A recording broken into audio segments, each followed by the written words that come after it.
Hi all, ఎలా ఉన్నారండి అందరూ? ఈరోజు మన స్పెషల్ ఉప్మా. ఈరోజు స్పెషల్ వచ్చేసి ఉప్మా అండి. బయట వర్షాలు చాలా గట్టిగా కురుస్తున్నాయి కదండి. ఒక 3 days నుంచి అయితే నాన్ స్టాప్గా కురుస్తున్నాయి. సో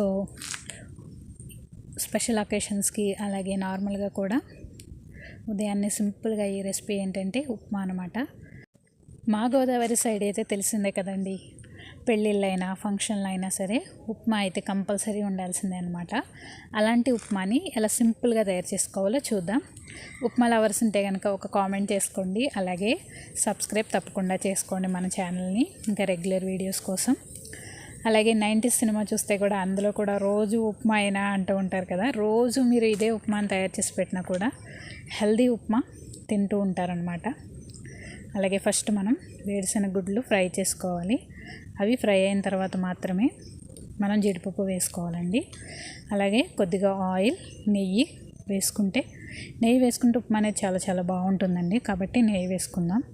అందులో కొద్దిగా ఆవాలు ఫ్రై అయిన తర్వాత కట్ చేసుకుని పెట్టుకున్న అల్లం బాగా ఫ్రై చేయాలండి. తర్వాత శనగపప్పు, మినప్పప్పు వేసుకోవాలి. వేసుకుని కొంచెం స్మెల్ వచ్చే వరకు ఫ్రై చేసుకుంటే సరిపోతుందండి. అలాగే చాగంటి కోటేశ్వరరావు గారు చెప్తారు కదండి, అన్ని రకాల పదార్థాలు వేస్తే అది ఉప్మా ఎందుకు అవుతుంది, ఏంటో చెప్పమా అవుతుంది అని. అలా కాదులేండి, మనం క్యారెట్ తురుము మాత్రమే వేస్తున్నాం అనమాట. అంటే మా ఇంట్లో క్యారెట్ ఎక్కువగా తినరు. సో ఇలా ఉప్మాలోను అలాగే మనం చేసుకుని ఇడ్లీల్లోనూ వేసుకుంటే కనుక తింటూ ఉంటారు కదండి, అందుకని ఇలా వేస్తున్నాను అనమాట. అలాగే ఇందులో ఉల్లిపాయ అలాగే పచ్చిమిర్చి వేసుకుని బాగా ఫ్రై చేసుకోవాలి. అలాగే ఇందులో మనం కట్ చేసి పెట్టుకున్న క్యారెట్ వేసుకుని బాగా ఫ్రై చేసుకుందామండి.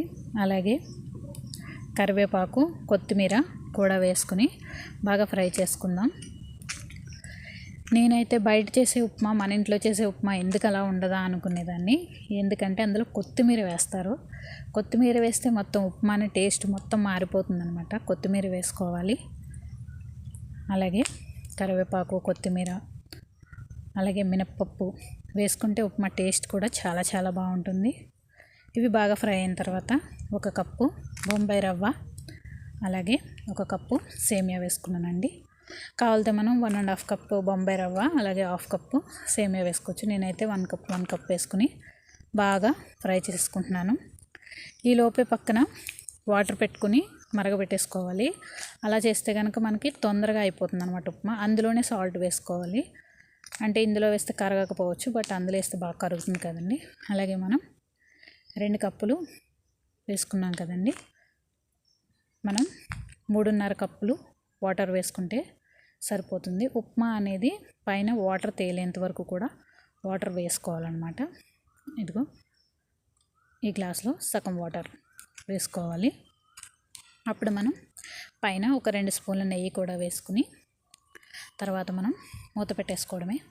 అంతే అండి, ఎంతో టేస్టీగా ఉండే ఉప్మా రెడీ అయిపోతుంది. మనం ఒకసారి దీన్ని టర్న్ చేసుకుని ఇంకొక 5 minutes ఉంచుకుంటే కనుక ఉప్మా అనేది మనకి రెడీ అయిపోతుంది అనమాట. అలాగే మనం ముందుగా పెట్టుకున్న శనగగుడ్లు అలాగే జీడిపప్పు కూడా పైన వేసేసుకుందాం.